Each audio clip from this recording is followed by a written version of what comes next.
What is up, guys? Today's video is going to be a little bit of a world record rerun.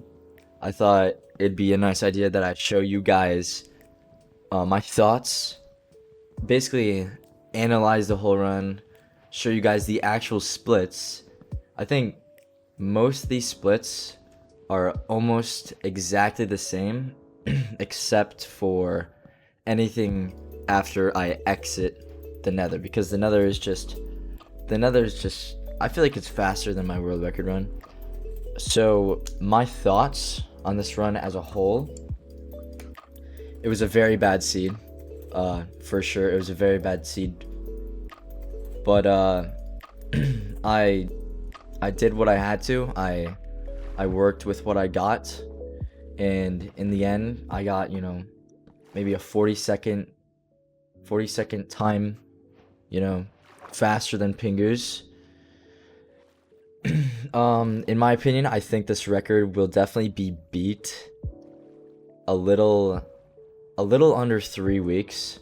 I mean, I've already heard of people entering the portal room way faster than me, but that's because of this seed. I mean, it's really not because I'm slow at all. I mean, this seed in general is just very, very slow. So I start out, I loot a shipwreck, and I go ahead and I loot the monument. So this pace that I got, this is kind of, a usual pace that I want to be at. I want to be able to exit the monument sub 2, find a village at 3 or 4 minutes, and finish training at around 6 or 6:30. That's good for, a world record time. So I go ahead and I speed the video up, just because some of the parts are just very, very, very boring to watch. But most of this is just me boating and me getting literally no emeralds. I mean, I enter the village at 4 minutes with 6 emeralds.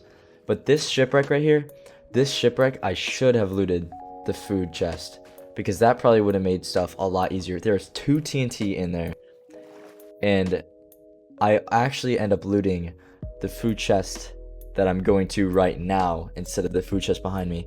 I just don't like to loot food chests because they can really be a waste of time. But the food chest really doesn't matter in this run. I mean, it could, get things faster, but I mean, in the end, it really didn't change any splits at all. So I don't know, what the point of the food chest was. Maybe it's just to get stuff easier.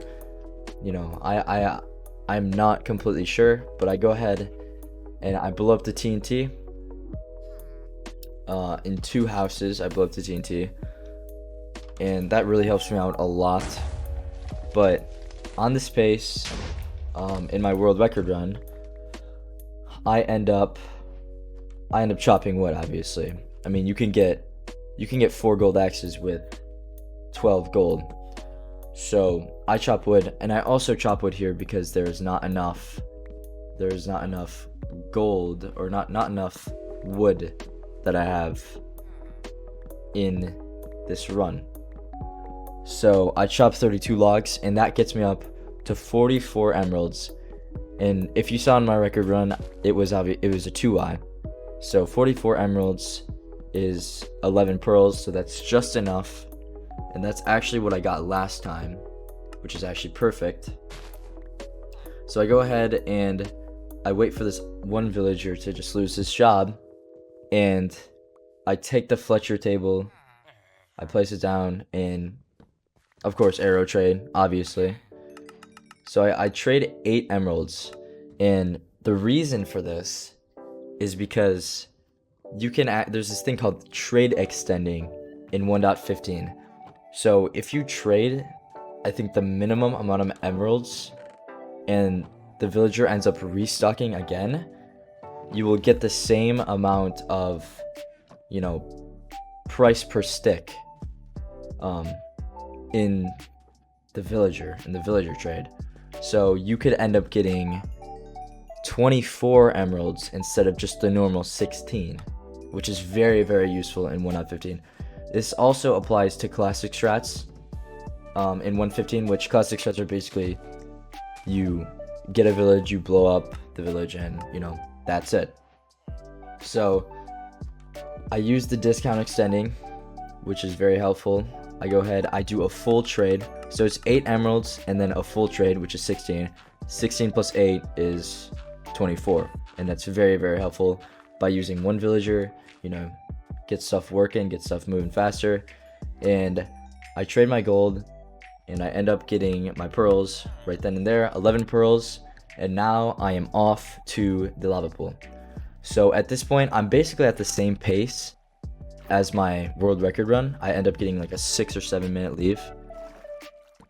And at this point, I'm thinking to myself, in the actual world record run, at this point, I'm thinking to myself, all right, I'm just gonna find a lava pool, hopefully, and there probably won't be any fortress.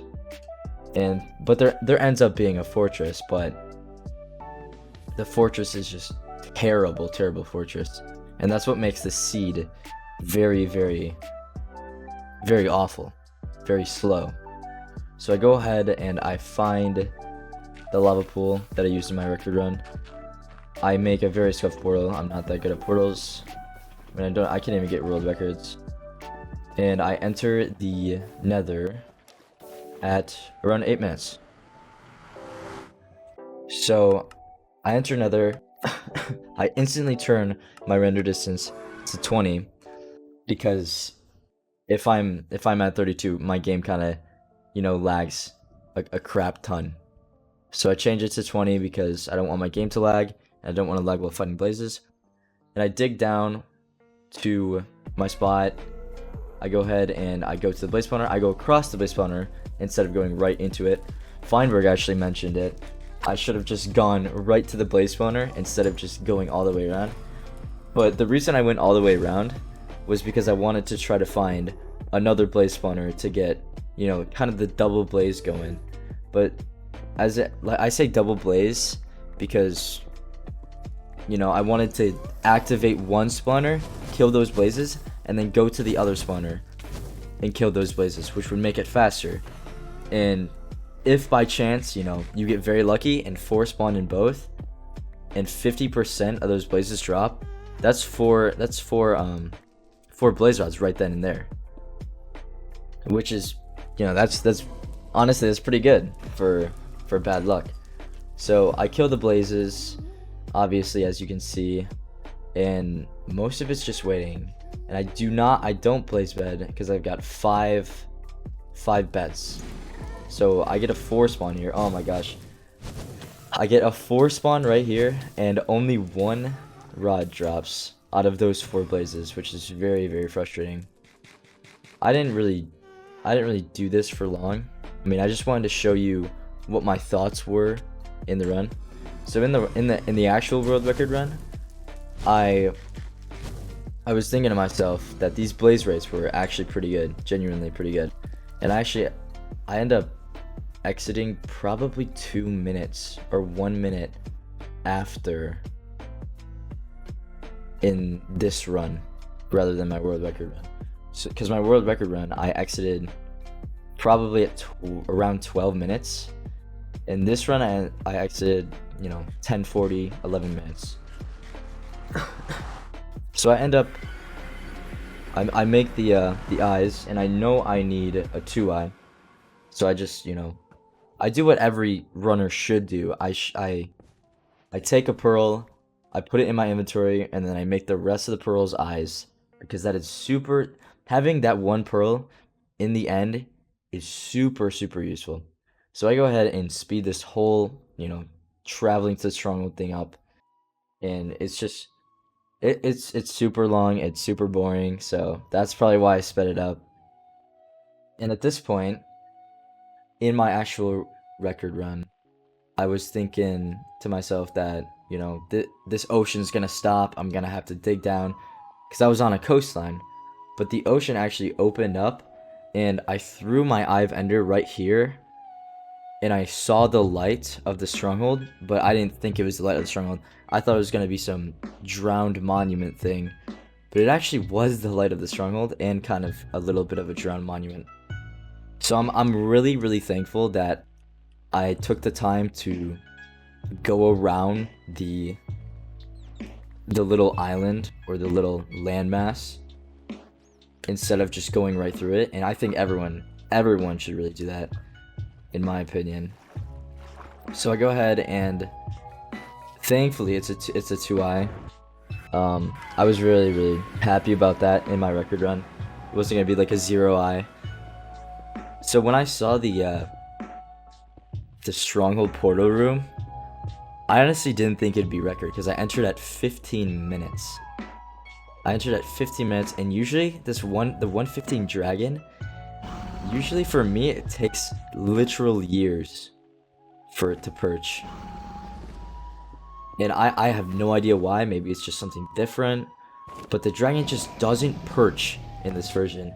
And I'm so glad I got an insta perch in my record run, because you know, if I didn't get that insta perch, I'd still be playing. Obviously, I'd still be, you know, playing the run, but I probably would have uploaded this video anyway, just to show you guys how close I was to record the whole time.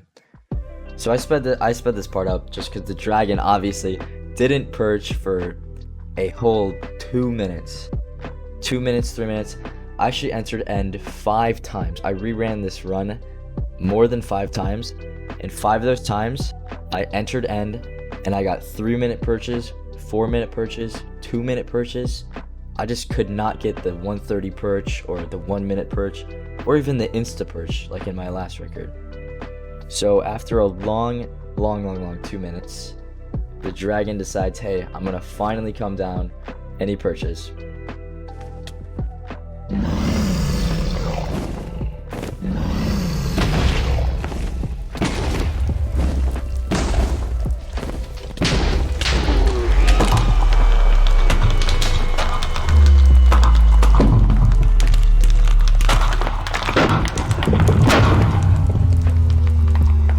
So yeah, there you have it, a 4+1, barely a 4 bed. But honestly, this is as close as I am mentally possibly getting. I'm thankful for the record, but someone's gonna beat it in like a week or 2. So I'm running 116 for now. Go check out my Twitch, go check out my alt Twitch. Links are in the description. Go check out my Discord, and I will see you guys in another video.